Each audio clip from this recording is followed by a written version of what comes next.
ఏంటి ఇవన్నీ అనుకుంటున్నారా? ఈరోజు ఇంట్లో అరమరలో అంట్లన్నీ బయటికి తీసి తోమి శుభ్రంగా ఈ విధంగా ఆరబెట్టుకున్నానండి. బాగా ఎండాక ఇవన్నీ సర్దేస్తాను. ఇప్పుడైతే చూస్తున్నారా, ఇట్లా ఆరబెట్టాను కదా. మా హస్బెండ్ అయితే భోంచేస్తూ ఉన్నారండి.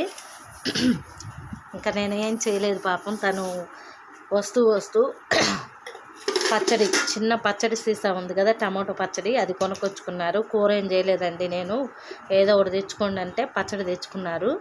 అదే వేసుకొని తింటూ ఉన్నారు, టమాటో పచ్చడి. ఫ్రెండ్స్, నేను తిన్నానండి, ఇప్పుడే ఒక ముద్ద తిన్నాను. చాలా టైం అయిపోయింది. ఇక ఈ వరకు ఆకలి బాగా అవుతుంది కదా ఎండకి. ఇప్పుడే భోంచేశాను నేను, మా హస్బెండ్ తింటూ ఉన్నారు. ఇంకొంచెం ఉన్నాయండి. అవేంటంటే బిందెలు, నెక్స్ట్ అవి ఉన్నాయి కదా, గాజు సామాను బయట కనపడుతున్నాయి, అవి తోమాలి. పచ్చడి అయితే ఎర్రగా కలుపుకొని తిన్నాను నేను కూడా. ఏదండి, ఇటు చూపించండి రవి గారండి. అబ్బా, టమాటో పచ్చడి కారంగా చాలా బాగుంది ఫ్రెండ్స్. నిజంగా స్పైసీగా తింటే అప్పుడప్పుడు కొంచెం మనకి బాగుంటుంది.